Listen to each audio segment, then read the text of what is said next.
Tiwas melayu-melayu. Ngapa iki, Kang? Nilai pecel lele ngarepan lho.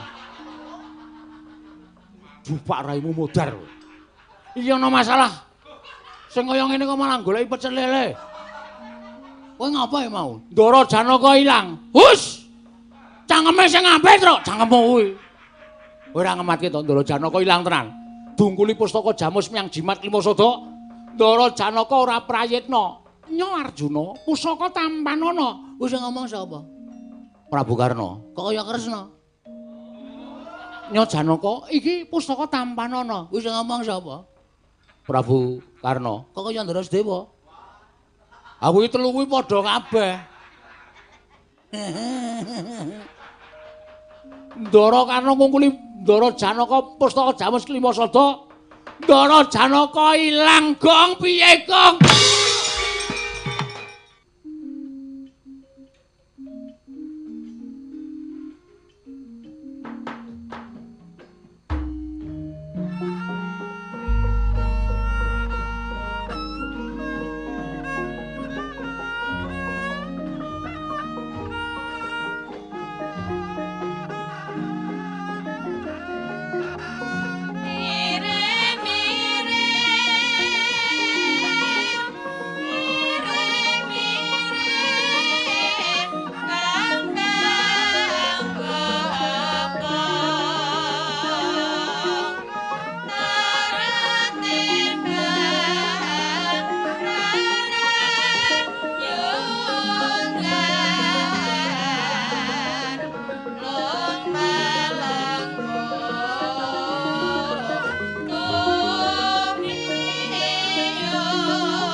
Mila mboten aneh menawi rinten pantaraning dalu raos kula menika mboten jenak miwah mboten kepenak krana gegadhangan kula mboten ate saged kasempatan Yayi wonten timbalan mesti kemawon Yayi Prabu menika estunipun langkung prayogi menawi andhahar dhateng aturipun ingkang raka ngawangga. Menapa badhe paduka ngendikaken kula ngertos pengajaping penggalih paduka Yayi Prabu menika sageta aningkes para Pandhawa namung emanipun paduka tansah anampi dhateng pangandikanipun para sepuh ing nyatanipun kekathah anggenipun sami paring pangandikan nanging boten wonten nyatanipun. Menawi paduka Kanjeng Koko Prabu Ngawangga saged paring dawuh kedah kados pundi ingkang kedah kula lampahi Yayi Pandhawa menika nggadahi karinggihan nadyan Pandhawa 5 menika santosa lair lan batosipun nanging wonten swiji-wiji ing damel ringkih ringking Pandhawa menika mapan wonten pundi menawi koncatan pustaka Jamus Myang Jimat kelima sada Yayi.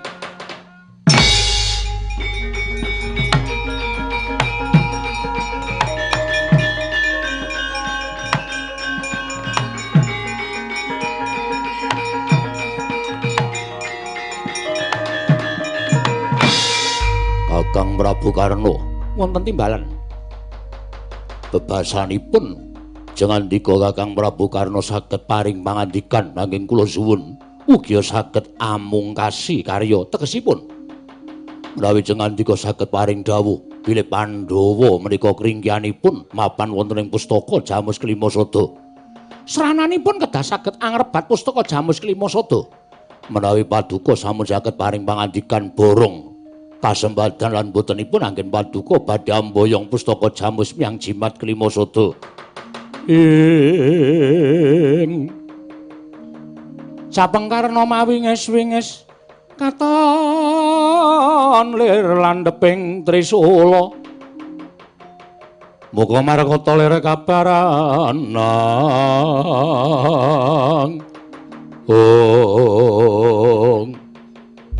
Pompong raos sing manah ingkang tanpa pepindhan Wiwit sakathahing pasewakan ingkang lumados wonten negaring Astina kula menika dereng nate nampi dawuh Paduka Yayi Prabu. Nanging sareng rikalenggan menika Paduka paring dawuh persasat kadidene kejugrogan Wukir Sari kelepaning Samudra Madu, Yayi. Kula mboten badhe selak. Nyuwun pamit tambeng mengestu kula nyebadhe ngrebat pustaka Jamus Klima Sada. Kundur sampeyan wonten negaring Astina kedah sampun amundi pustaka Jamus Klima Sada. Inggih, ngestaken dawuh Yayi.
Semarekaten rayetna semuriris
Teteani Gandayani Om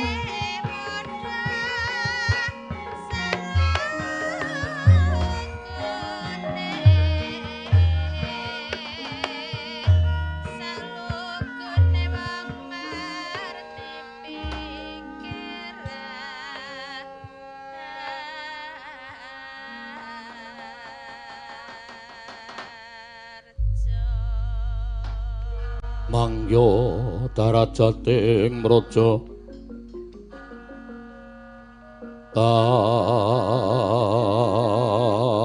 kawuryan wus sunyaruri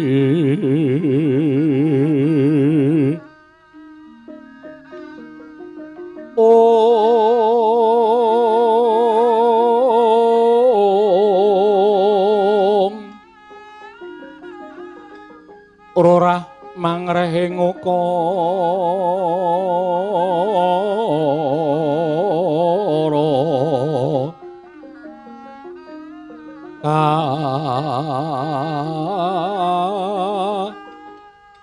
rono tanpa palupi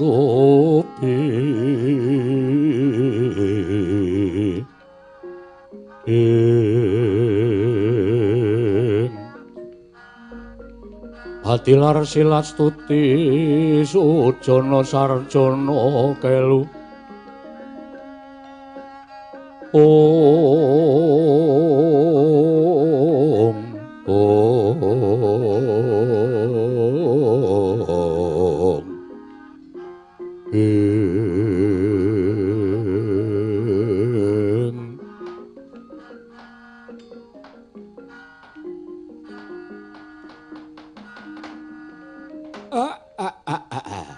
Gegekugek sadulita mel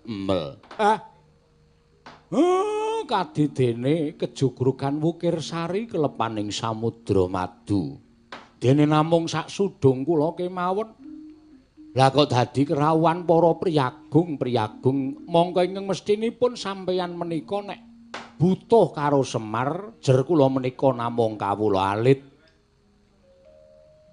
menika kedahipun namung nimbali kemawon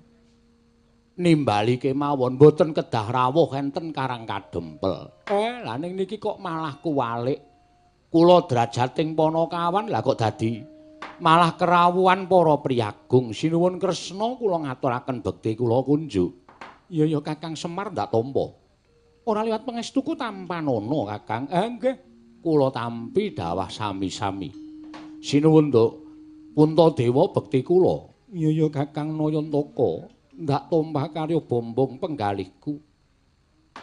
Pamujining Kakang Semar ingkang ndak suwun. Nggih. Nggih, Ndara. Dipun prayogakaken anggenipun sami lenggah. Ndara Werkudara bekti kula nggih, Den. Wah.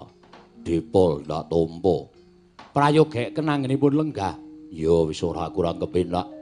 Ndara Janaka bekti kula. Iya ya Kakang Semar ndak tampa. Ndara Ragil nek kula Sedewa bekti kula nggih Den. Iya ya Kakang Semar tak tampa. Iya ya Kakang Semar ndak tampa. Sasampunipun sami lenggah ingkang langkung prayogi keparenga kula badhe nupriksa. Enten apa niki kok padha rawuh enten Karang Kadempel. Semunipun wonten wigatos. Napa kula nandhang keluputan? Nek kula kleru dosa pidana menapa ing badhe kula sandhang kula mboten badhe selak. Ning nek rawuh sampeyan niku ajeng paring ganjaran kalih kula, terus kula niku wis labuh napa tumraping negara Ngamarta. Kakang Semar. Upama Kakang Semar kuwi nandhukake pangandikan kelawan nata ing Ndarawati, kuwi kleru Kakang. Sebabe merga sowanku marang praja utawa ing Karang Kadempel iki sayekti ming nderekake marang jengkaring para kadang-kadangku Pandhawa ingkang banget adreng kepengin lan sak pejagong lawan Kakang Nayantaka. Mula babakan pandangan ing Kakang Nayantaka mau mestine mbok tujokake marang Nyai Prabu Darma Kusuma. Lah. Sinuwun Ngamarta enten apa? Kakang Nayantaka. Sejatine praptaning Pandhawa ning Karang Kadempel bakal njumbuhake sarta nyara wedekake pasumpenan ingkang wis linakonan dening para Pandhawa ya mung eloke pasumpenan ingkang ndak lakoni mau tanpa beda uga dilakoni dening kadangku panenggak panengah menawa apa dene kadangku Ragil ingkang ngimpen mau bebasan meh padha lumadine lan wancine wong lima niku iso ngimpi bareng. Iya pancen kaya mengkono Kakang. wancine nalika semana wungu saka nggonku Nindra wis parak gagat bangun esuk Sang Hyang Surya wis tunggang gunung ngono ing Brang Wetan. Nah, niku impen sing bakal nemahi. Niku impen sing bakal nemahi.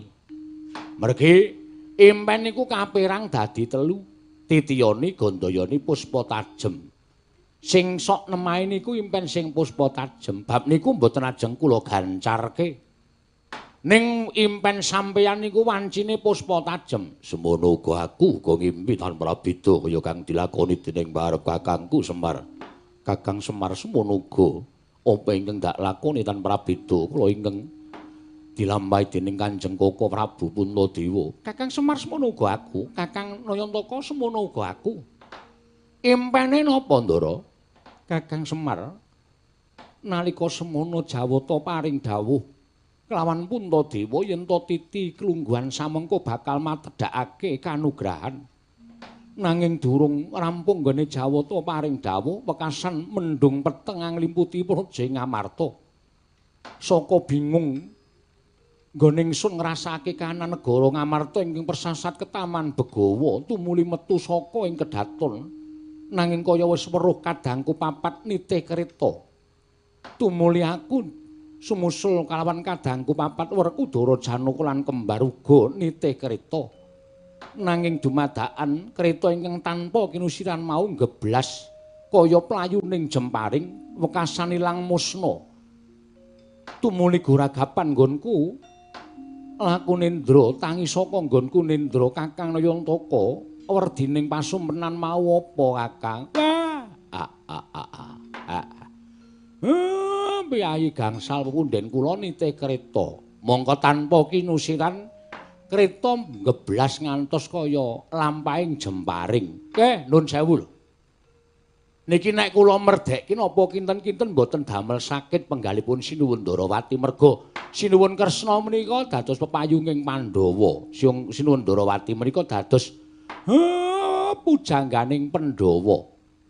Nek niki mengke kula merdhekaken napa mboten namiki mawon kula ngasuraken kasagedanipun Sinuwun Ndarawati. Kakang Nayantaka malah luwih prayoga yen to Kakang Semar ingkang paring dawuh njumbuhake kelawan napa ingkang mesti nantam jroning penggaling nata ing Ndarawati mbok menawa werdine ngimpen mau padha kelawan napa ingkang bakal ndak aturake marang kadangku Pandhawa. Nanging gandeng kadangku Pandhawa luwih percaya marang Kakang Nayantaka ya wis ora dadi ngopo malah luwih prayoga ngibarate ngenteng-entengi marang pegaweaning nata ing Ndarawati. Nun sewu. Sing jeneng menungsa urip ana ing alam padhang niku sakjrone nampa nugraha niku nampa pacoban. Lah, impen iki werdine nggih ming kaya ngoten niku. Sadurunge Pandhawa niku nampa nugraha niku bakal nampa pacoban. Nggih mung Pandhawane niku kuat napa mboten nampa pacoban. Nek kuat mesti bakal entuk kanugrahan, ning nek mboten kuat kanugrahane menika mesti badhe oncat lan mboten saged tinampi dening para Pandhawa. Werdine namung ngoten niku kok. Dikalang-kalang ana digawe ukara sing jlimet ning werdine bab impen niku ming kaya ngoten niku. Mula monggo kula aturi ngonceki dhewe-dhewe bab pasumpenan menika, Ndara. Sidhem jroning pasewakan Wadyagong tanpa sabawa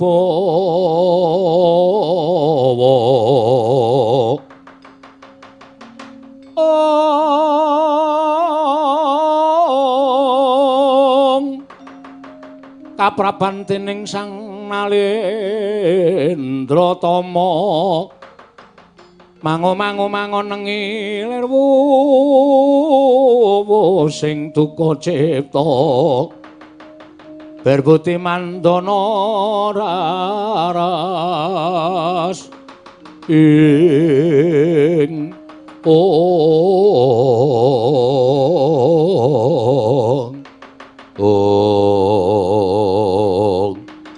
dereng ngantos paripun sami Mbah Wacana kasarurawing nata ing awangga Sang Adipati Basukarna dumrajak tanpa aturan jingak kang samya mulat.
Semarikoten prayitna semuriris semuriris eka balik titiyani gandayani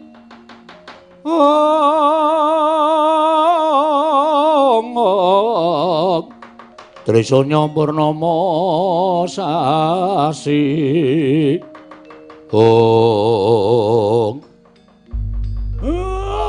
damel kaget raos sing manahipun ingkang ngabdipun Semar. Niki rak sinuwun ngawangga to. Kakang Nayantaka iya. Aku ingkang mrapta ning Karang Kadempel. Lah kok janur gunung kadingaren. Sampeyan niku arang-arang rawuh teng Karang Kadempel. Lah kok niki kok rawuh niku Kakang Semar. Sing gedhe pangapuramu prapta ning Karang Kadempel iki ora duwe wigati lawan Kakang Nayantaka nanging nalika semana Karna Basusena jumujuk marang Praja Ngamarta. Nanging tinemune Ngamarta komplang, Ngamarta suwung. Bareng ana pelapuraning para nayaka negara Ngamarta, munjuk atur kelawan panjenenganing ingsun yen to para Pandhawa adi-adiku kabeh jumujuk marang Karang Kadempel utawa sowan marang Karang Kadempel. Tumuli aku nututi marang tindak ing kadang-kadangku para Pandhawa mula sing gedhe pangapuramu sowanku iki mung kepengin sak pejagong lawan kadangku Yayi Darma Kusuma. Lah niki tiyange. Niki piyantune. Pepunden kula pancen nembe sawetawis rawuh enten Karang Kadempel. Sinuwun niki dipadosi Keng Raka ing Ngawangga. Monggo. Wekdal sak cekapipun kula aturaken dhateng Sinuwun Darma Kusuma. Koko Prabu sesemban kula. Koko Prabu Karna kula ngaturaken bekti kula kunjuk. Inggih, Yayi kula tampi karya Bambang raos sing manahipun ing Raka ing Ngawangga. Awanter pangandika maduka Kanjeng Koko Prabu Karna Basusena. Ngantos kedarang-darang rawuh wonten ing Karang Kadempel angupadi dhateng para Pandhawa. Yayi. Menawi tanpa pambiyantunipun kadang kula para Pandhawa mliginipun paduka Yayi Prabu Darma Kusuma sak mangke badhe lebur tumpur tanpa dadi kawontenanipun ing Raka ing Ngawangga. Alit kula tartemtu badhe lengser ke Prabaning Ngawangga angka kalih. Naminipun ingkang Raka ing Ngawangga baritipun cecamah dening para kawula. Sababipun menapa Koko Prabu dene paring dawuh mekaten Yayi? Ngawangga ketaman welaking Jawata. Ngawangga ketaman pegebluk. Akeh kathah para kawula ingkang sami nandhang sakit. Enjing sakit sonten ketiwasan, sonten sakit enjing kapraloya. Monggo sareng kula manekung puja semedi munjuk kersanipun Gusti Ngakarya jagat kula nampi wisik tuwin nampi sasmita. Negari Ngawangga saged waluyane Remala Temajati jati temah mulya menawi tinumbalan pusaka Ngamarta agemanipun kadang kula para Pandhawa inggih menika pustaka Jamus Myang Jimat Kelima Sada. Bingung-bingung raos sing manah kula wantun-wantunaken munjatur Paduka Yayi Prabu Darma Kusuma. Yayi, kadang kula menawi Pandhawa mboten paring ngambil pusaka menika dhateng Raka ing Ngawangga, kula pasrah pejagesang kemawon Yayi.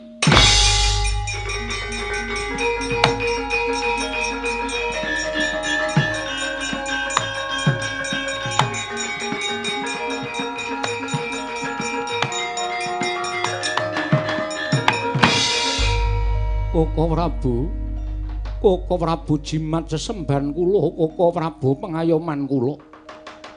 Dosa menapa ing badhe kula sandhang menawi kula jejering kadang taruna mboten saged caos pepadhang tumraping kadang werda.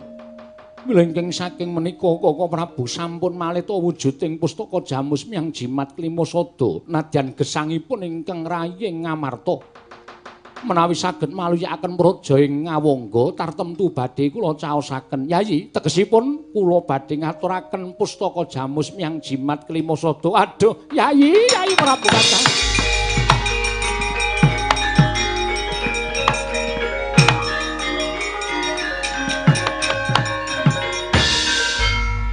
Ngaturaken panuwun ingkang tanpa pepindhan dening Paduka sampun paring dawuh mekaten biar padhang trawangan raos sing manahipun ing Raka ing Ngawangga.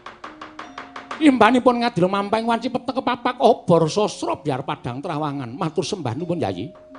Tumunten sak mangke monggo kula aturi nampi. Kula ngertos tindak Paduka dipun antu-antu dening para kawula sak negari Ngawangga. Koko Prabu kaskecakna anggen Paduka angginakaken dayaning pustaka Jamus Myang Jimat Kelima Sada. Samangke menawi sampun padhang lelampahan negari Ngawangga, kula katuri ngunduraken dhateng Kang Rayi Ngamarta. Yayi, kula aturi maringaken kula nyuwun pamit. Sembah kula ingkang ndherekaken Jengkar Paduka Prabu Ngawangga.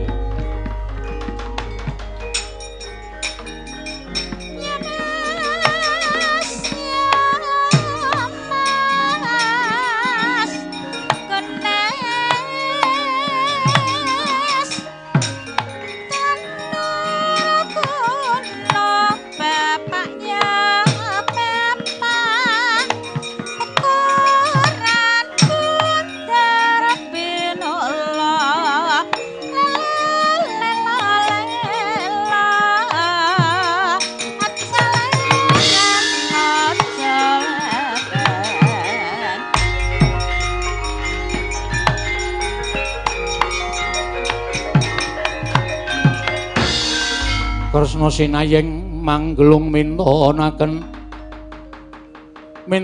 dewe kramanira kang kumitiraning asta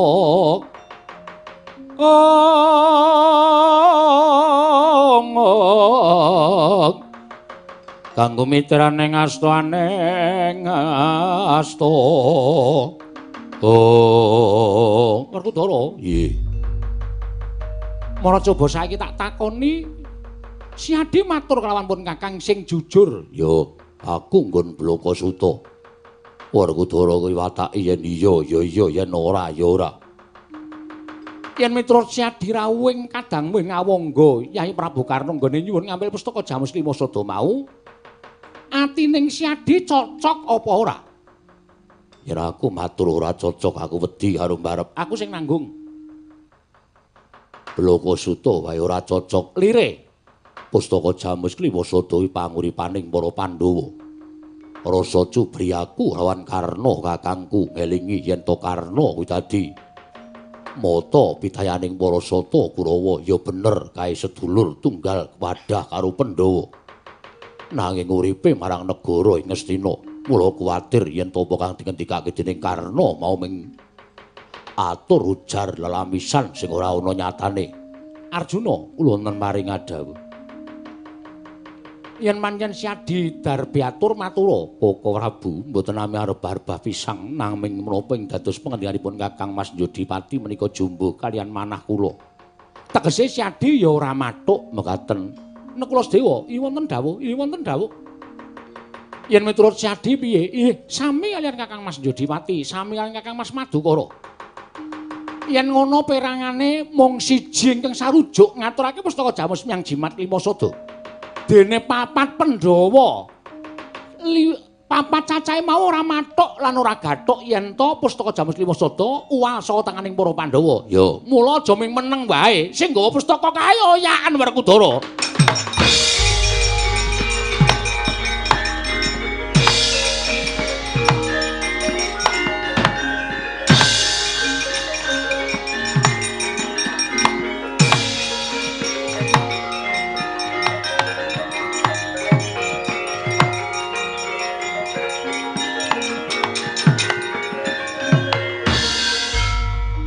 Koko Prabu sanget mboten nginten bilih paduka Koko Prabu mentala damel lingsem dhateng Kang Rayi Ngamarta pun Puntadewa wonten ngarsanipun kadang-kadang kula piyambak. Kula nuwun sewu Koko Prabu ingkang dados nalendra wonten negari Ngamarta menika kula wondene Pandhawa sekawan menika minangka dados nayakanipun Puntadewa. Kula ingkang gadhahi wewenang sakwetahipun, kula ingkang wenang jenenge bor kawontenan negari Ngamarta lan adi-adi kula Pandhawa sanesipun. Nanging kenging menapa dene paduka semunipun nglangkungi dhateng pangawaosipun Alendra Ngamarta mangke rumiyin. Kula nuwun sewu menawi kula dipun lepataken kula mboten purun, liripun paduka mboten purun kula lepataken dasaripun menapa? Yayi, kula nuwun sewu. Inggih to leres menawi paduka menika dados nalindra negari Ngamarta. Nanging kula nuwun sewu. Sakmenika menawi wonten rembang kados mekaten menika rembuke ngaten kemawon tegel-tegelan wae. Tegel-tegelan kados pundi? Kula nuwun sewu. Menapa lenggahipun Nyai Prabu Darmakusuma menika lenggah piyambak wonten negari Ngamarta? Praja Ngamarta menika yasanipun Nyai Prabu Darmakusuma. Nuwun sewu lho. Ingkang nyasa negari Ngamarta menika Werkudara nalika babat Wanamarta Janaka ingkangipun tumut-tumut ngrencangi babat. Wondene Nyai Paduka Nyai Prabu menika kalenggaken wonten negari Ngamarta menika kula nuwun sewu. Krana Pandhawa sanesipun menika ngrumaosi dados kadang tarunanipun Paduka Nyai Prabu mila ancas gegayanipun para Pandhawa Werkudara Janaka kembar menika muktekaken kadang werda. Pandhawa menika gangsal mboten saged dipun pisah-pisahaken. Kula ngertos sing dadi ratu menika Nyai Prabu Darmakusuma, ning nek ana apa-apa mbok taren. Nuwun sewu taren. Werkudara Janaka dipun tarosi langkung rumiyin kembar dipun tareni luwih dhisik menawi sedaya menika sampun mathuk tuwin gathuk. Manunggaling rembag monggo dipun putusaken. Nanging Paduka Nyai Prabu ninggal dhateng kadang-kadang sedayanipun mongko estunipun kathah, aturipun kadang-kadang ing semulipun samangke badhe dados obor pepadang paduka anggenipun hang mbrong maringaken pustaka Jamus Myang Jimat Kimasada. Nah Nyai Prabu mboten cocok, Nyai Prabu mboten mathuk. Kula ingkang badhe mandheganing Werkudara Janaka tuwin kembar ngrebat pustaka Jamus Myang Jimat Kimasada Yayi.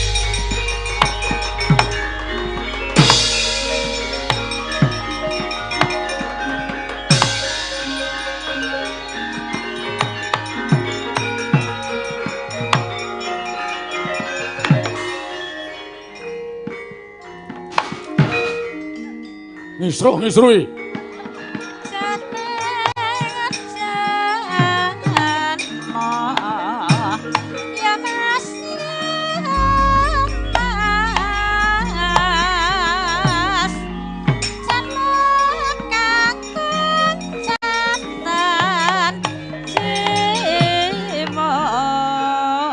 Kae kepiye kae? Apane? Do rawuh mrene pepundhen-pepundhen Pandhawa kok malah do padu dhewe-dhewe. Ndara Karna teka nyuwun pustaka Jamus Klimasada.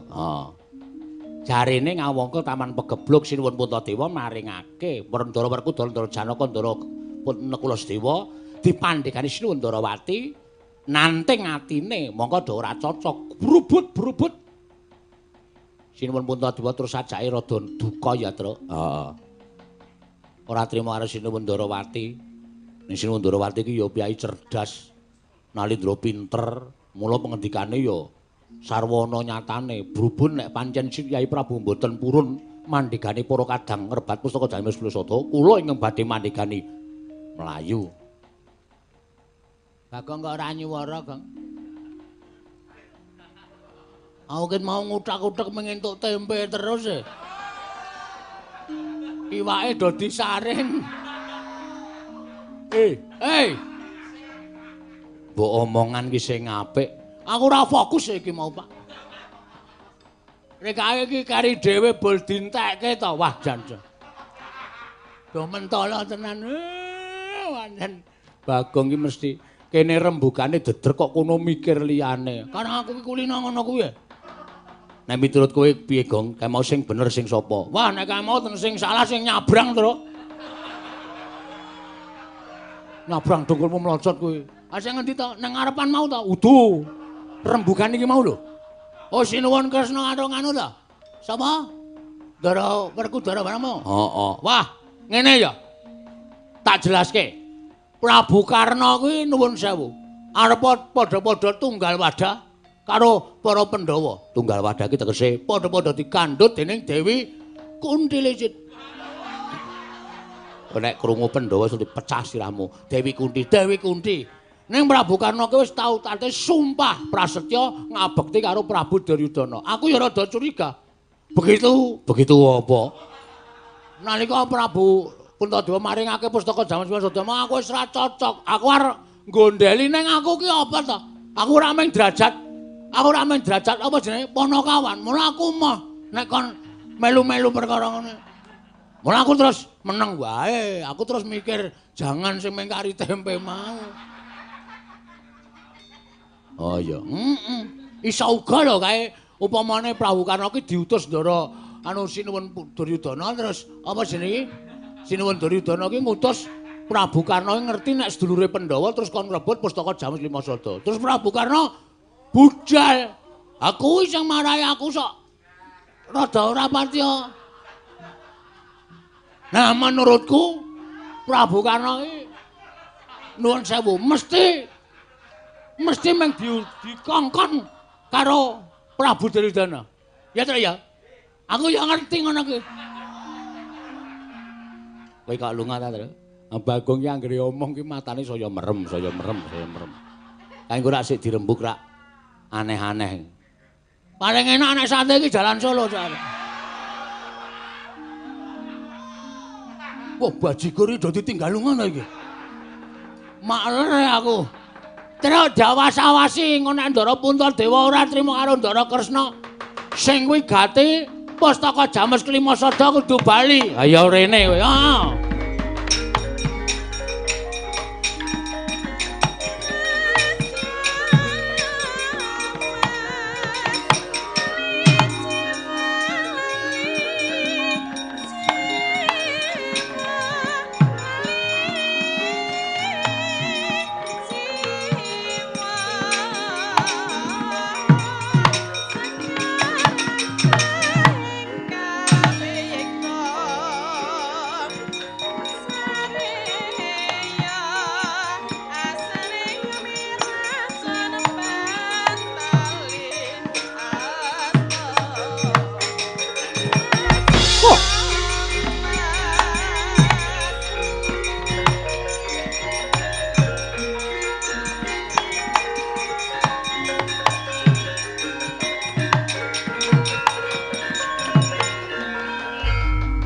Mulat-mara Sang Arjuna Ismunya kang kamanungsan kasrepan tingkahing mungsuniran padha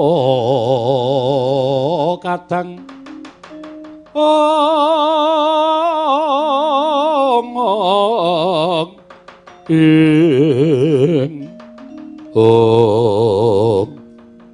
Koko Prabu Janaka inggih kasinggihan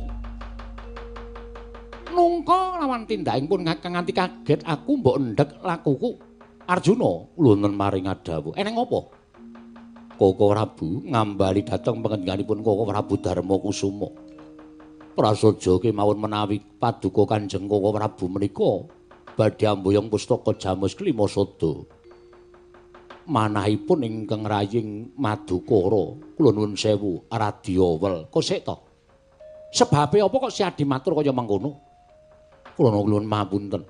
Pustaka Jamus Klimasada menika panggesanganipun para Pandhawa. Monggo paduka paring dawuh menawi namung dipun agem kinarya tumbal kemawon menika mangke mboten badhe kundur wonten negari Ngamarta.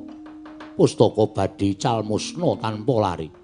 Mila sampun ngantos pusaka menika ical Koko Prabu, pusaka kula suwun supados sak mangke kakunduraken wonten negari Ngamarta lumantar ingkang raying Madukara Koko Prabu.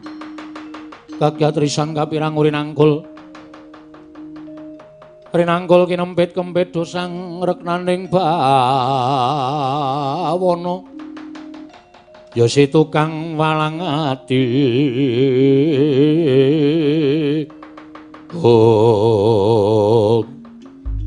dadi ngene si Adinungka kalawan pun ngakang kuwi pengen nyuwun pustaka Jamus Klimasada kasinggihan mekaten adhiku mbok ya mau-mau nggone si Adi matur kaya mengkono, mestine ora bakal ndadak ado-ado nggone si Adinungka kalawan pun Kakang.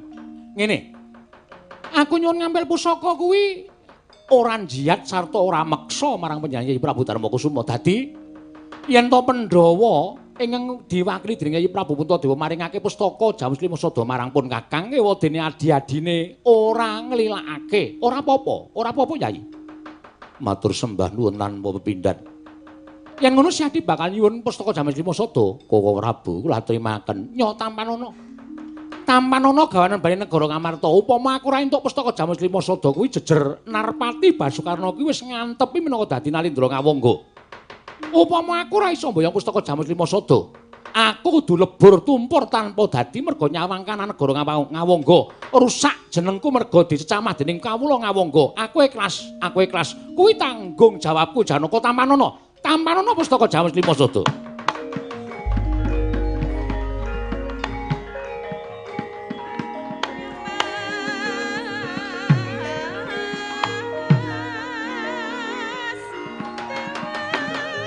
Kocap kacarita nalika semanten. Tan prayitna Sang Arjuna nalika semanten Sang Prabu Karnoarsa maringake pustaka Jamus Myang Jimat Lima Sada. Sigra anyepeng punang pusaka tanggap Sang Arjuna. Arsa nampi pustaka Jamus Lima Sada parandene sak mangke. Pustaka kainggilaken angungkuli mestakaning Sang Arjuna satemah ical kakadepaken Sang Arjuna ilang tanpa wujud Sang Satriya Madukara wau.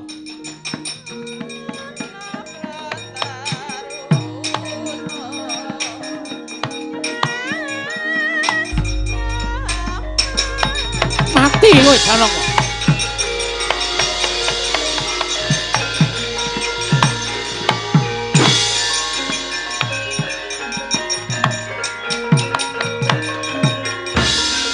Jagat wis saling ngubut ora wayah nara jagat.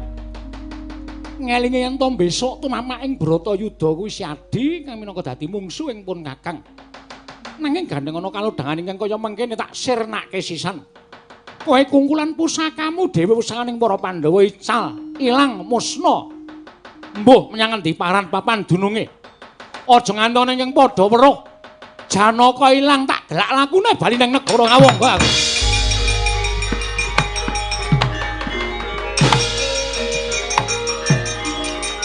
Wes! Gong! Waduh!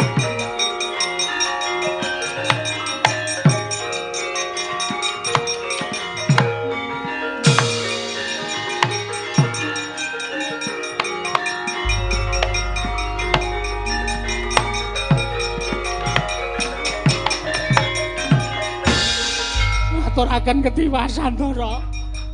Wah, Petruk mlayu-mlayu. Nggih. Eneng apa? Rekae ngawat-awati Ndara Janaka ling nyuwun wangkunduripun pustaka Jamus Kelima Sada. Wah, terus Ndara Janaka aben ajeng kalian Prabu Karna Basusena. sak banjure piye? Oh, alah wis. Ora nyono yaene kok wis tutup. Tiwas mlayu-mlayu. Ngapa iki, Kang? Nilai pecel lele ngarepan lho. Bupak raimu modar. Iki ana masalah. Sing kaya ngene kok malah goleki pecel lele. Kowe ngapa mau? Ndara Janaka ilang. Hus! Cangkeme sing apik, Tru. Cangkemmu kuwi. Kowe ora ngematke to Ndara Janaka ilang tenan. Dungkuli pustaka Jamus Myang Jimat Lima Sada. Ndara Janaka ora prayitna. Nyo Arjuna, pusaka tampanana. Wis ngomong sapa? Prabu Karna. Kok kaya Kresna. Nyo Janaka, iki pusaka tampanana. Wis ngomong sapa?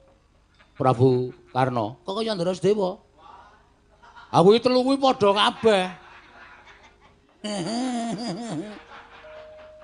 Ndara Karna ngungkuli Ndara Janaka pustaka Jamus Lima Sada. Ndara Janaka ilang gong piye, Gong?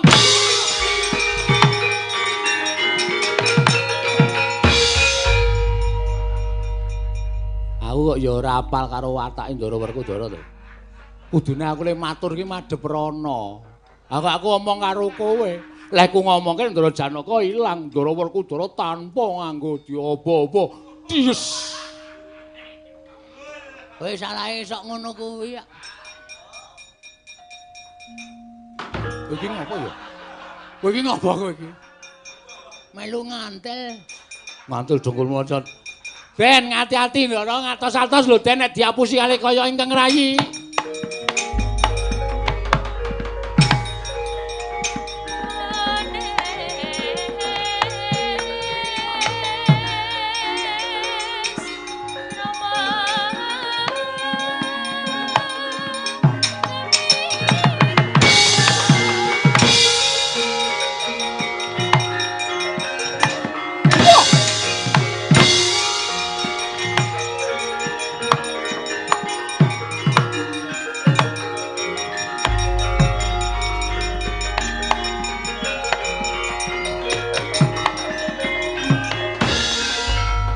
Wangune Werkudara wis ngerti kahanane adine lanang. Nek ora ana sekolah mbene Panakawan sing dlajik kae mesti ora bakal iso ngerti Werkudara ento Janaka ilang musna saka ngarepane Nata Ngawangga. Dimas, Werkudara, yen sadar nyuwun ngambil pustaka Jamus Lima Sada, marata kene. Yayi, nyaketa kene, Werkudara. Mati kowe. Wah.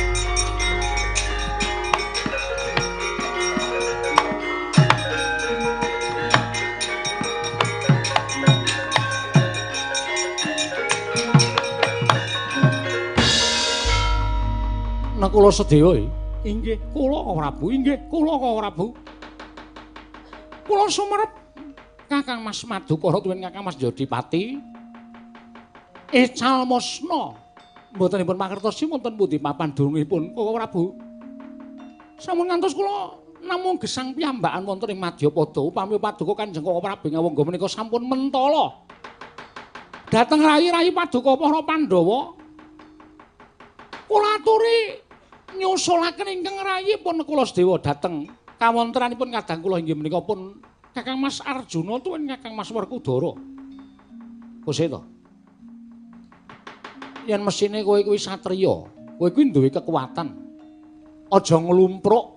Kowe kuwi putrane sawarga Prabu Pandhu. Nalendra, singaning Nalendra. Lah kok duwe anak-anak pambegane kaya tikus kaya mengkono. Mula ora ana gunane ento kowe kuwi dadi jangkeping para Pandhawa. Ora ana gunane ento kowe kuwi dadi satriya Nekrasedewa tinimbangane mengko kowe urip. Ora ana ingkang ngukup karawan uripmu yen kowe njaluk disusulake karo kadang-kadangmu sak karone pisan. Ayo tak susul ki lumantar pusakamu Puntadewa.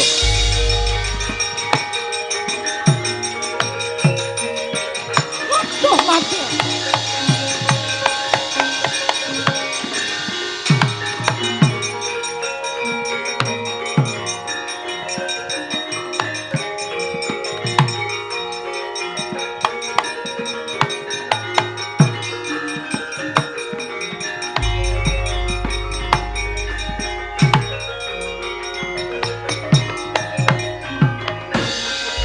Nalendra mbeng marwa sing sang Katri Kumulung. Katri Kumulung mangrembak ing wadya.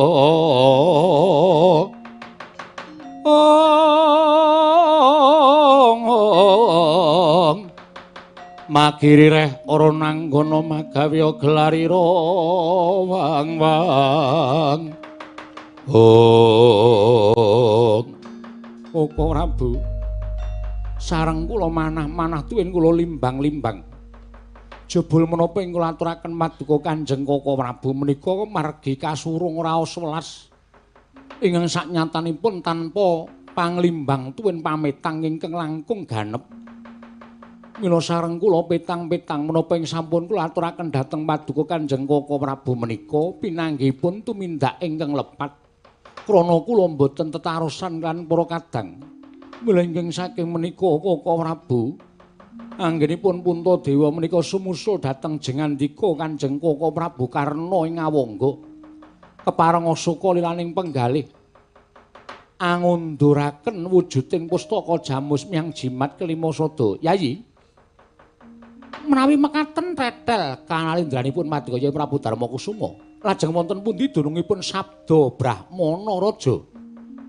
Sabdaning Nalendra pangandikaning para brahmana boten kenging wola-wali kadidene Wikresna tumamping drancang seta ingkang boten saged lumebek malih.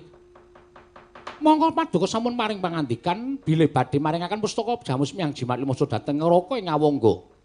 Nanging samangke teka Paduka lajeng dedheku wonten ngersanipun ingkang Raka Namung badhe kepengin nyuwun konduripun Pustaka Jamus Lima Sada. Nuwun sewu. Malah mangke kula caos suninga dhateng Paduka Kyai Prabu. Mugi andadosna ing kawuningan.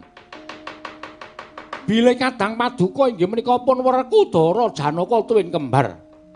Kaungkulan Pustaka Jamus miyang jimat Lima Sada ical tanpa lari.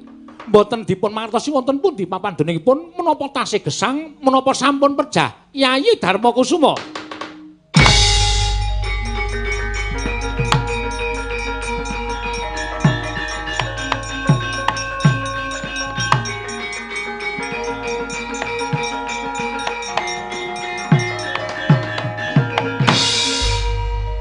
Koko Prabu, kula mboten badhe anggetune dhateng lampahan ingkang sampun kelampah. Jernyatanipun Werkudara Janaka tuwin kembar menika jejeripun satriya.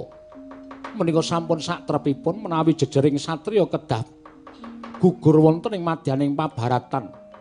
Kula pamekaken Werkudara Janaka menika majeng wonten ing saklebeting peperangan, sakmangke sampun gugur wonten saklebeting Pancabakah. Kula mboten badhe anggetune nanging gandeng slaminipun gesang Puntadewa menika dereng nate nglampahi peperangan. Puntadewa menika dereng nate nglampahi ingkang nami Pancabakah dhateng sesaminipun agesang. Mila saged kula namung kepingin bela pejah dhateng kadang kula sekawan cacahipun. Jalaran Pandhawa menika ngibaratipun antiga sak petarangan pecah setunggal sedaya ngraosaken. Mila ingkang saking menika menawi sak pirangan Pandhawa menika katriwandan sedaya ugi kedah ngraosaken. Kados ingkang sampun Paduka dawuhaken. Gandeng Werkudara Janaka kembar sampun boten wonten bebasan wastra lungset ing sampiran sarah mungging lautan. Sampun boten wonten ginanipun kula gesang wonten ing Madyapada mangsa bara nganggen Paduka badhe anjenangipun dhateng kawontenanipun ingkang abdipun Darma Kusuma Koko Prabu. Dalah.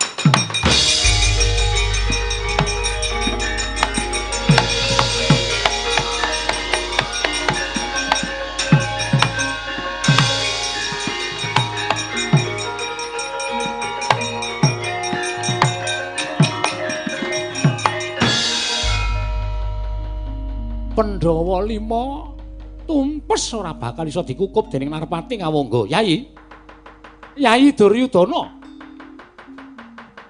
Mboten ngantos telung kedheping paningan menapa dados panjanganipun Paduka Kyai Prabu nyirnakaken para Pandhawa gangsal cacahipun sampun sirna saking lumahing bumi kroping langit.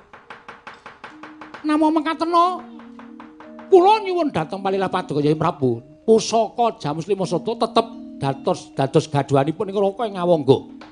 Gandeng panjanganipun Kyai Prabu Duryudana menika mejahi para Pandhawa menika sampun kelampah. Mila bab pustaka menika kula ingkang gadhahi Purbawasesa. Yayi, kula ingkang mun jatur Paduka Kyai Prabu pun Duryudana.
Enten apa, Kakang Semar?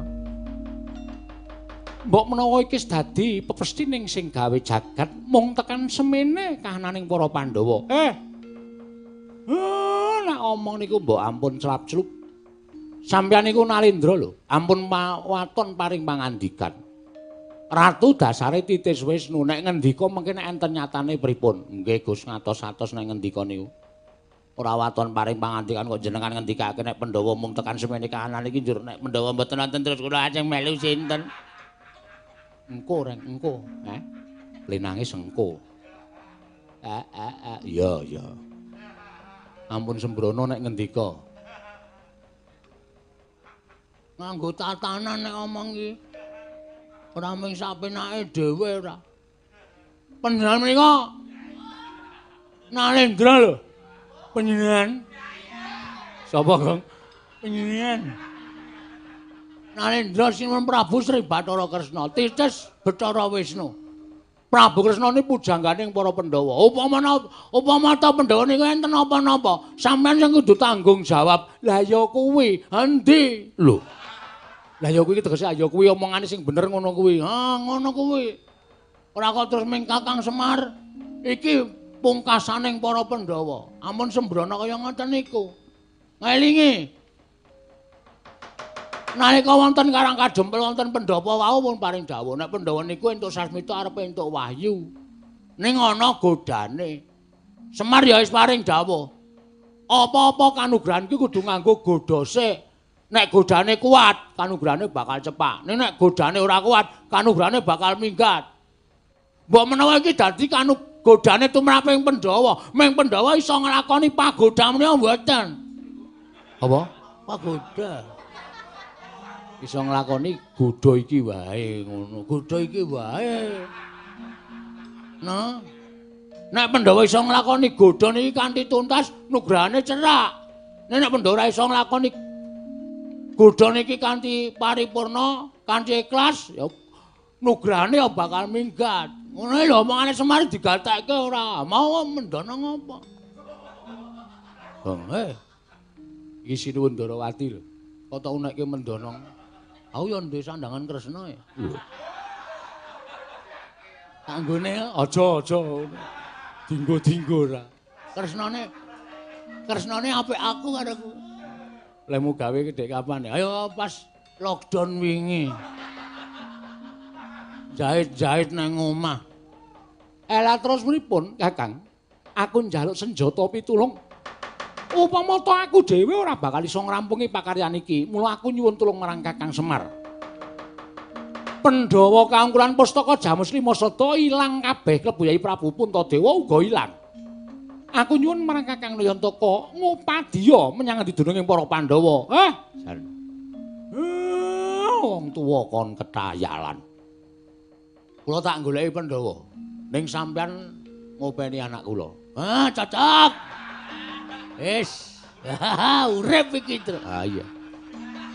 Piye diayomi ratu kok kon ra urip? Iki mung kari nudingi iki. Sok sego goreng. Awan ayam. Terus bengi sambel teri. Melu ratu kok mung sambel teri. Seneng aku iya.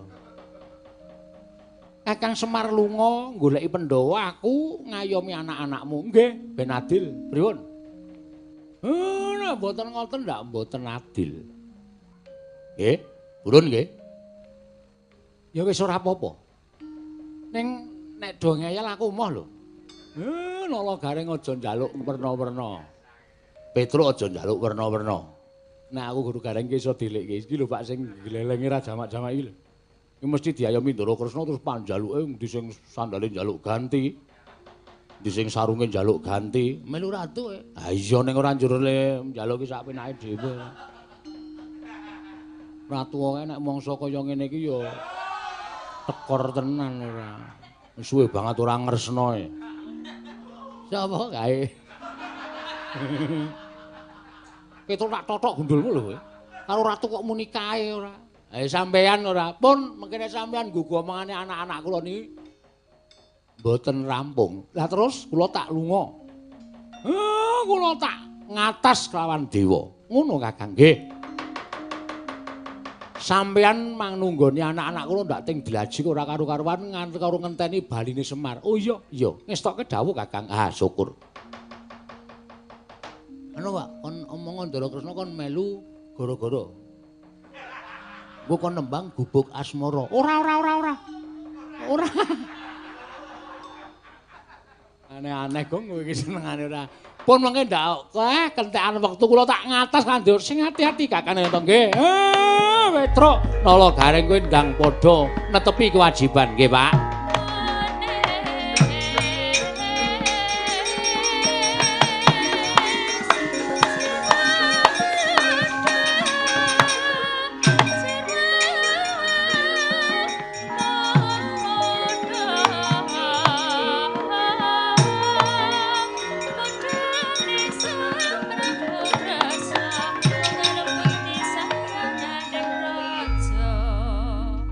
Bapakmu mau wis kandha karo kowe yen to kowe kandha netepi kewajiban. Kewajibanmu yahine iki apa? Gara-gara. Ya wis kono do mangkat. Lah kok do mangkat pripun? Bapak niku biasane nek ajeng do gara-gara niku cah siji 500 ya, Truk. Ah iya. Bener. Ngawur garange nggonku wingi 700 kok. Wah, wis mudhak to? Wis. Oh nggih 700. Lho. Gara-gara iki ra nganggo dana Prabaya to. Weh, saniki niku nganggo ra. Gubuk asmara niku 250. Oh.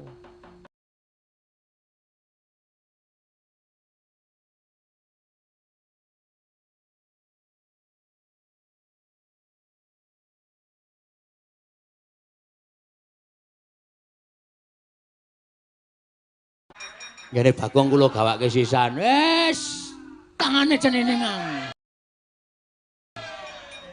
Dewe-dewe ya dewe-dewe. Wis, nggih, matur sembah nuwun. Ya menyang ya. Ya, Ndara Kresna ya apian.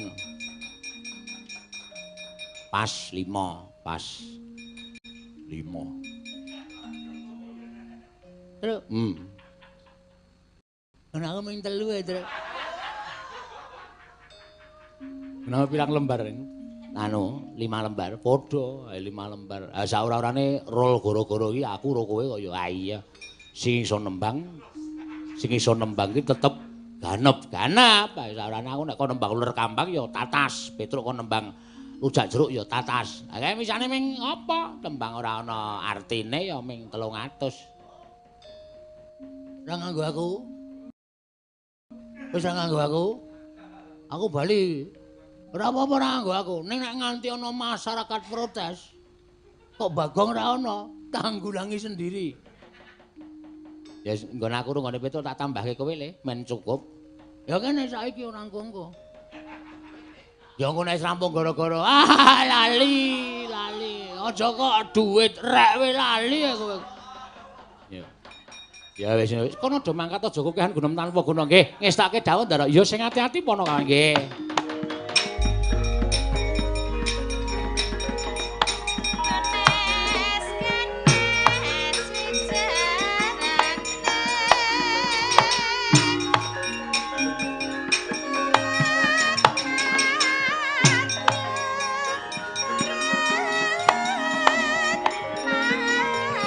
Miat langening kalanggiwan aglar mandhan munsara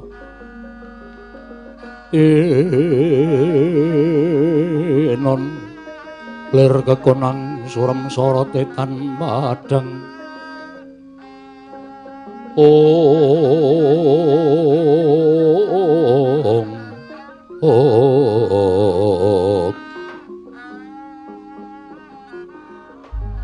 Mastu nama sidam skaring bawana langgeng. Mbuya pangling iki kaya ismaya ingkang sowan Ngabyantara Ulun. Nggih, Bukulun. Kula ingkang abdipun Semar ingkang sowan Ngabyantara ndika ya ngadi Bukulun. Ismaya. Kula wonten maring adhawuh. Apa to kang dadi darunane dene jeneng kita sowan? Monggo tanpa tinimbalan maradhyake matur marang panjenengan Ulun. Niku malah aneh. Sampeyan menika Sang Hyang Pikulun Bathara Wenang. Dewa ingkang ngertos dhateng Mobamusi ing titah. Sampun malih kok namung Mobamusi ing titah. Kutu-kutu Walangataga kemawon jinaring ing pangwaos paduka Pukulun. Nanging sabab menapa dene Jengandika mboten ngertos dhateng musik ing batos kula Pukulun Ismaya? Kula wonten paring adhawuh. Prapta kita ning ngarsa ulun sayekti mung bakal mutah kelawan panjenengan ulun.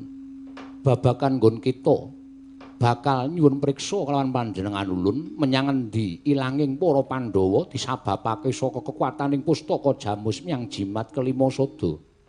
Semar marata gage midhangetna sayektine ilanging Pandhawa mau pinulung dening panjenengan ulun sabab murcaning Pandhawa mau bakal anyarengi marang tumedhaking ingkang winastan Wahyu Pancatunggal. Panca lima tunggal araning sawiji, lima cacah ingkang manunggal dadya sajuga. Nuwuhake kekuatan sarta kasantosan ing ora bakal bisa diasorake dening sapa wae. Wondene para Pandhawa ingkang kudu ngrasuk wahyu mau sabab Pandhawa pinirang dadi lima cacahe. Ya ming Pandhawa ingkang ulun sebut lima cacahe mau sayekti mbuya magepokan kelawan ora giling Pandhawa ingkang kembar ya kuwi Nakula lan Sadewa. Nadyan wujuding loro nanging ulun tali dadi siji. Mula kang sangka kuwi Semar yen kita wis tanggap kelawan panjenengan ulun panca wilangan 5 tunggal nyawiji ewadene Pandhawa ingkang kasalira dening Puntadewa Werkudara Janaka apa dene kembar pirangane lagi ana 4. Mula Pandhawa ulun balekake kelawan jeneng kita Ismaya nanging kita kudu gelem ngupaya pirangane ingkang angka 4 ya kuwi piranganing panca tunggal mau mara gage weningna panca indriyamu supaya aja kongsi kleru nggonira milih Nayantaka.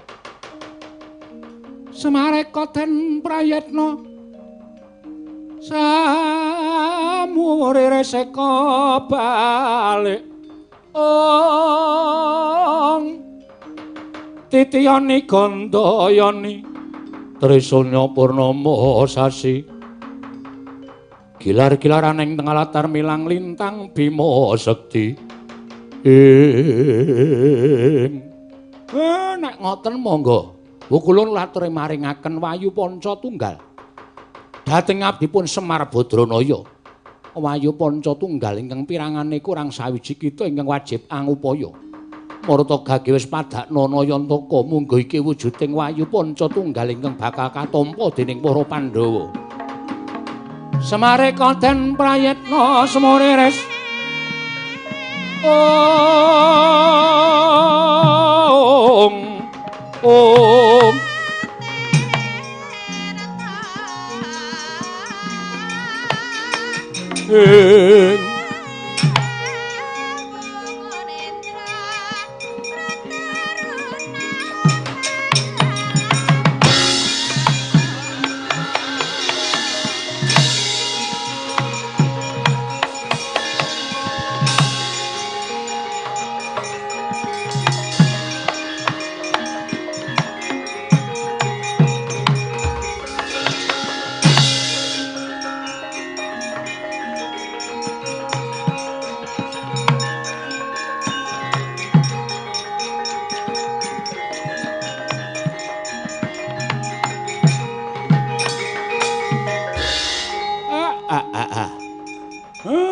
sampeyan mau paring dawuh jarene Pancatunggal menika mboten pisah kaliyan Pandhawa.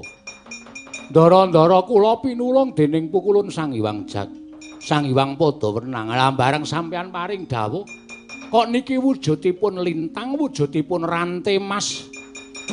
Wujudipun mandira ingkang ageng tuwin woing pari lan kapas. Iki ingkang winastan Wahyu Pancatunggal ya mung emane pirangane mung 4 upadinen Semar. Nek ngoten niki kula ingkang kudu nggawa mandhap wonten ing Madyapada, kita ora bakal bisa kuat. Kita kudu ulun saline wujud. Kula ajeng disaline wujud napa? Mara megenga napas sawetara Badranaya.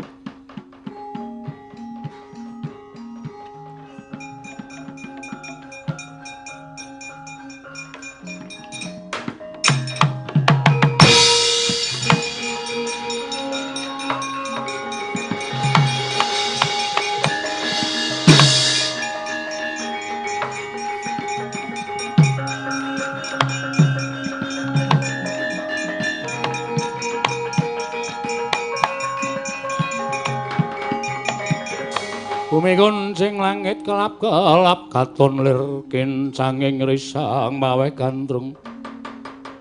Sabaran kadulu wukir moyak mayek saking Tyas Baliwur Ismaya. Kita wujud ratuning manuk ing ngaran Garuda.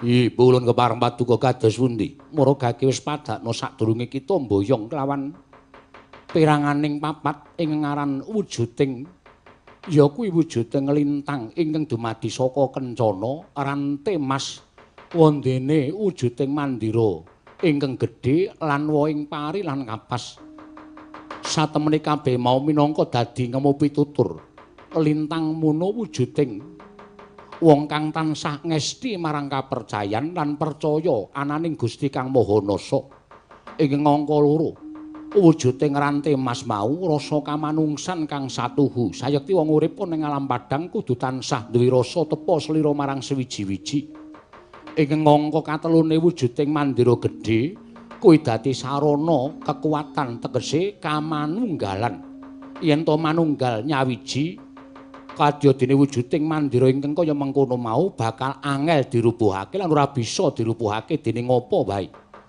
antaraning pari lan kapas mau mujudake sewijining tumindak ingkang adil sak traju sak bobot ora mban cindhe mban ciladan mula padinen piranganing siji ingkang durung ketemu Garuda kantinen wujuding lintang kencana ranté mas mandira gedhe lan wujuding woing pari lan kapas pukulun nyuwun pamit tambahing pangestu sing ati-ati aja kaya bocah cilik Garuda.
Rainosmo Banyuwang Aruna katinetraning Anggarapo sabdaning kukiloring kanigara sageter kene donganing kunglir wuwu sing pini panca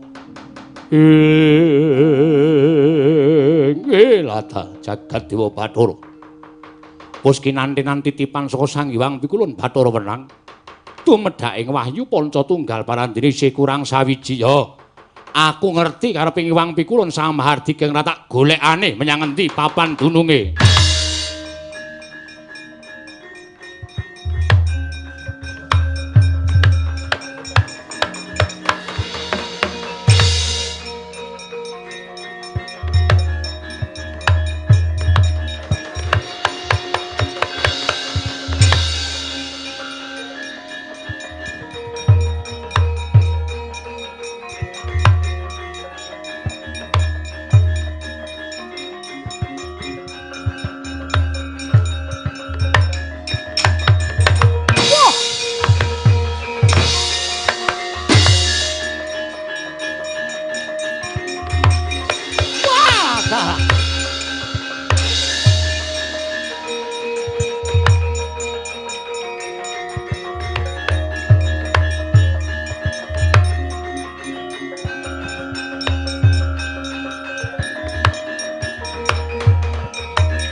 Kunjang gancing langit kelap-kelapaton lirikin sanging risang mawe gandrung jagat dewa Bathara jagat pangestu ngkara wae latal suwene aku kekalangan bungah rasaning atiku merga wis kasembadan mastuti timbalaning nata ing Astina Yai Prabu Duryudana. Nggone mbengkas para Pandhawa lah kok dadi iki ning wujuding Garuda. Kekablak ana ing sakngung dhuwuring mestakaku pendhakaku minglar ngiwa nutupi ngiwa minglar nengen nutupi nengen. Sajake bakal duwe rembug karo aku yen pancen kowe iso tata jalma salayaking menungsa lumrah. Ayo kowe ngaku sapa? Prabu Karno. Wah, iso tata jalma dasar para nyata. Ora usah dadak takon kelawan apa kang dadi kekarepanmu takon kelawan aku lan sapa aranku ing wigati wujudku pancen wujuding Garuda. Garuda sisike nganti kaya kencana. Ya dasar para nyata. Apa wigatine? Dene kowe lak kok dadi nyegat marang lakune Narpati Basukarna. Prabu Karno. Ingkang wigati aku mung kepingin nyuwun baline pustaka Jamus Myang Jimat Limasada sabab pusaka kuwi dudu darbekmu. Lan pusaka kuwi gaduhaning para Pandhawa. Mula aja sok demen kowe iki kepengin nguwasani marang darbek ing liyan ing jatine kuwi dudu darbekmu. Kanthi kaya mengkono bakal tetel kasatriyanmu. Monggo ngertiya. Lumahing bumi kurping langit iki besok bakal percaya marang kasatriyaning Narpati Basukarna. Lumahing bumi kurping langit iki kabeh padha keberbegen marang ngumandhanging asmaning Narpati Basukarna. Ingkang tetep kelawan jiwa kasatriyane. Lire kowe iso kandha kaya mengkono aku satriya ingkang tetep kelawan jiwa kasatriyanku lire piye? Merga apa ingkang gumana musik ana ing jroning atimu kuwi beda kelawan ingkang mbok lakoni. Lho, bedane nggono apa? Kowe nglakoni tumindak ngrojongi marang pakarti ngengala nanging jatine kuwi ora jumbuh kelawan ceceking atimu. Kowe tresna kelawan para Pandhawa. Kowe tresna yen to Pandhawa kuwi isih tunggal kulit daging kelawan kowe. Nanging sabab apa? Lah kok dadi kowe mentala gawe pati ning para Pandhawa, gawe sirnaning para Pandhawa nadyan kanthi sarana pustaka Jamus Myang Jimat Limasada. Apa kuwi ora pakarti ingkang licik? Apa eman-eman kelawan asmaning Narpati Basukarna? Ingkang pancen wis diakoni dening jagat sawijining satriya ingkang tetep karo kewajibane. Apa geseh kelawan atimu dhewe?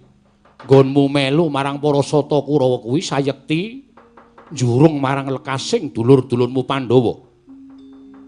Aku ngerti yen to aku diwenangake maca kelawan atimu karena kowe kuwi sawijining satriya sejati ingkang amilalu tumindak ngrojongi para Sata Kurawa nanging jatine mau dadi sarana kisasing angkara murka sabab merga yen to sira ora ngrojongi sarta ngojok-ojok inata ngastina Prabu Duryudana supaya gelem laku Bratayuda jagat iki bakal katarungku marang angkara murka. Mula satemene niatmu mau kanthi sarana kowe manunggal kalawan wong jahat, manunggal kalawan wong ala nanging jatimu pakartimu luhur merga kanthi sarana kowe manunggal karo wong ambek angkara budi candala nyengkakake sirnaning angkara murka ning jagat iki Narpati Basukan. Waduh. Wah, ada.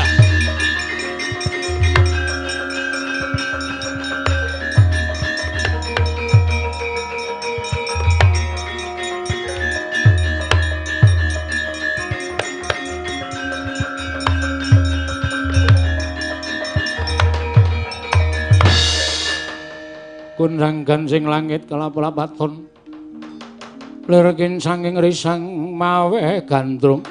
Waduh, tatas bebundelaning atiku. Ming wujuding mungsa wujuding beriberan gedhe kang aran Garuda lah kok kawasa angungkat kelawan kejatining batinku. Garuda sejatine kowe kuwi sapa? Ora usah dadak takon lawan aku. Nanging kabeh wis cetha. Apa ingkang mbok lakoni kuwi ora jumbuh kelawan lahir lan batinmu. Merga sejatine sira kuwi utamaning satriya. Sira kuwi tresna lan para Pandhawa. Nanging merga nggonmu kepengin nyumurupi Pandhawa kuwi nglakoni jaya sarta nemokake kamenangan, sira kudu melu karo wong ala. Kabeh mau dadi sarana nggonmu bakal gawe tentreming jagat kuwi sarana natohake lawan pati uripmu. Ngiklasake lawan pati lan uripmu supaya jagat iki padhang disababake dening kadang-kadangmu para Pandhawa Karna. Wah, ladalah ngguku arepe dhewe. Waduh, waduh. Lah aku terus kudu matur apa yen to kaya mengkene nyatane kabeh. Wis mbok batang kabeh, ora ana ingkang kleru. Walah Garuda, Garuda. Aku kudu piye Garuda cetha yen to kowe dadi jangkeping Wahyu Pancatunggal Basukarna.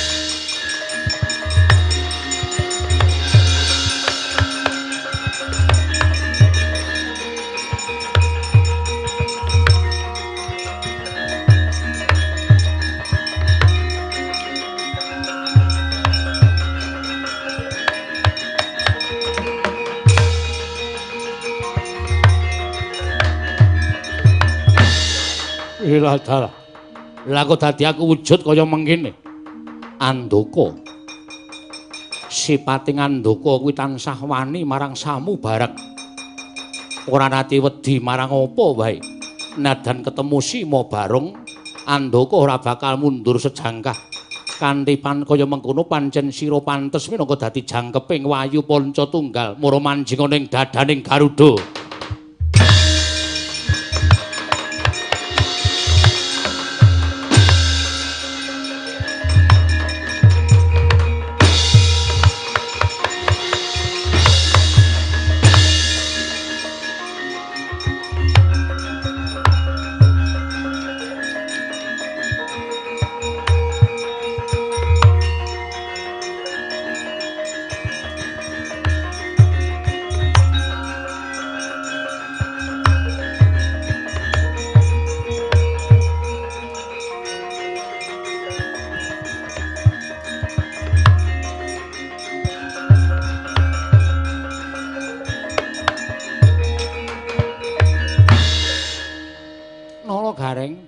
Dalem.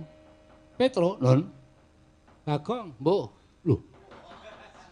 Iki timbali ratu kok embuh.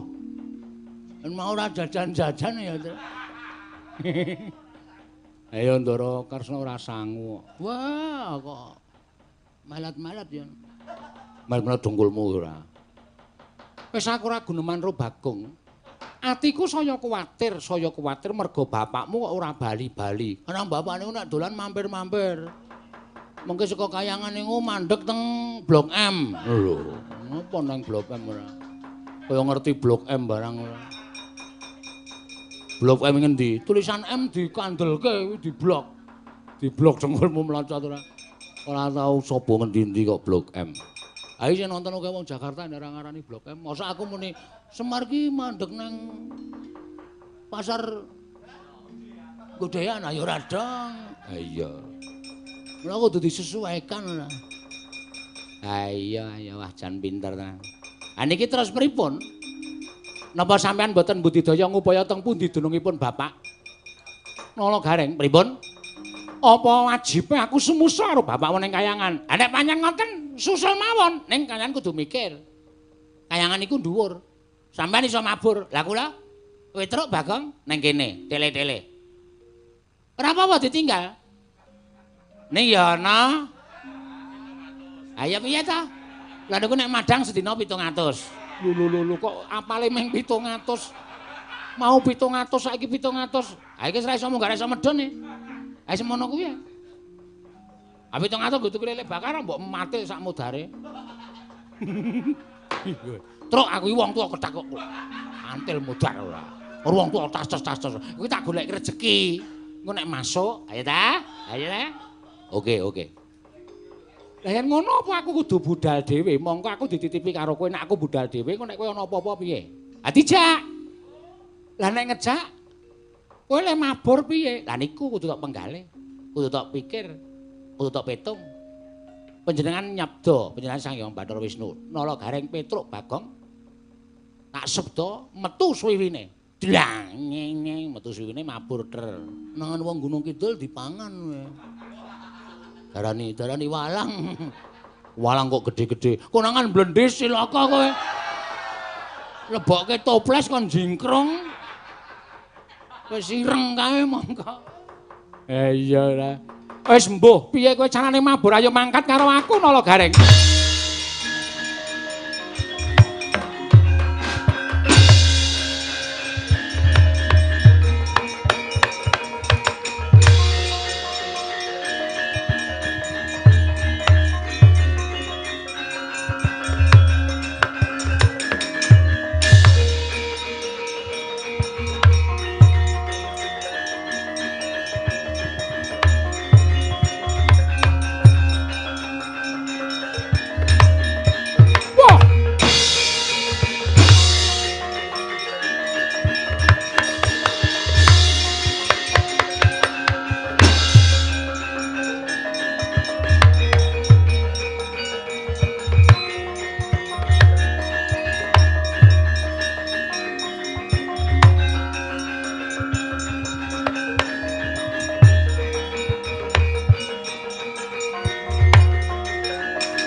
Petro, Nun.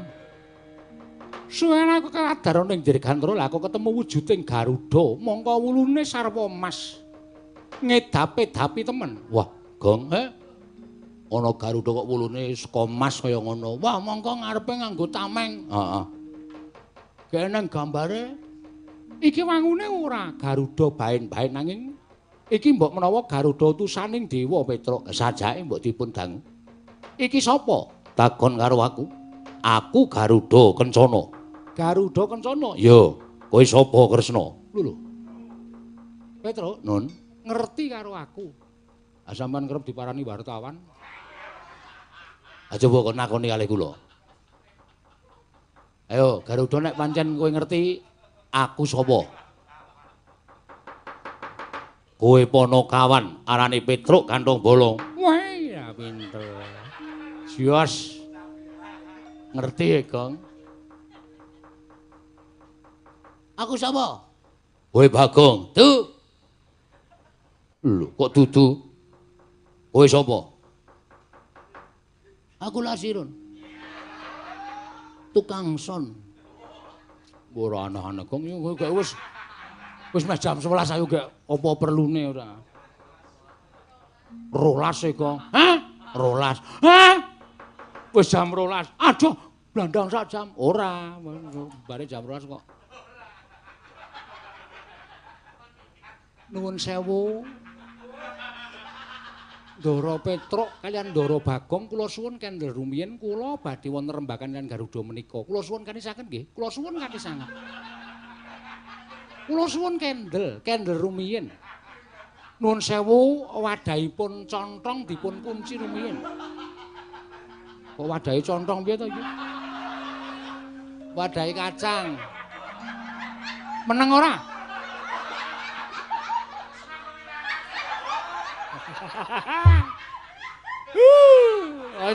Neneni kok ora pas. Ya, Kang. Kula nuwun pangapunten ingkang sak kalangkung kathah Ndara Adipati Bagong kula aturi kendel sawetawis. Oh iya, ora dadi ngapa? Kowe arep wawancara? Us. Kono mundur mbane tak cokro bathukmu. Wah, iki bahaya nang kene iki. Ameng gojeke nganggo senjata cakra. Meng gojeke totoh nyawa. Kresna. Nggih. Ana apa?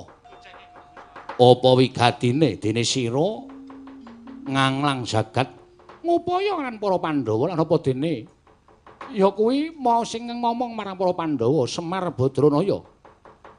Yen mancen kowe ngerti mara gage tudana. Mara gage tudana.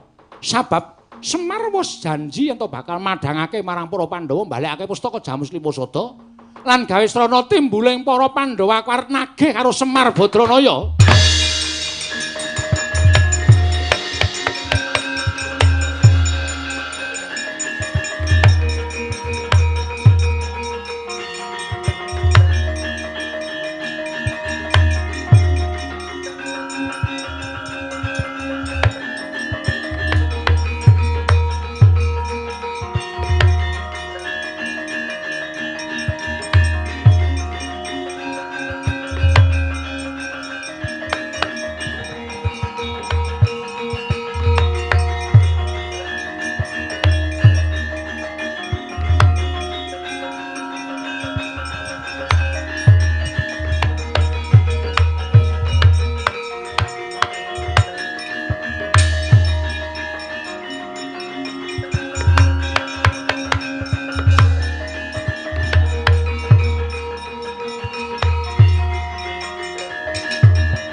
Kundang gancing langit kelap-lapaton lerken sanging risang mawe gandrung ing wiladala Semar to ingkang wujud Garuda Kencana nggih kekalung wujuding tameng paju 5 mongko gambare eneng 5 cacahe niki perlambang tumruning Wahyu Panca tunggal Panca 5 tunggal menika setunggal Lima cacah ingkang boten saged dipun pisah-pisahaken mawi daya lan kekuatan menapa kemawon.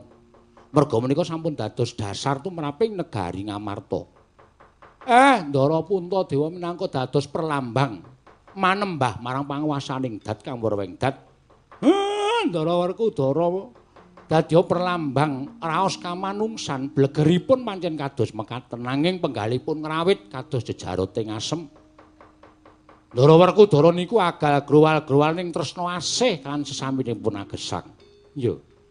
Ndara Arjuna menika asmanipun malembar dumugi jawining rangkah dadya pratandha satria ingkang saged dados pengayom.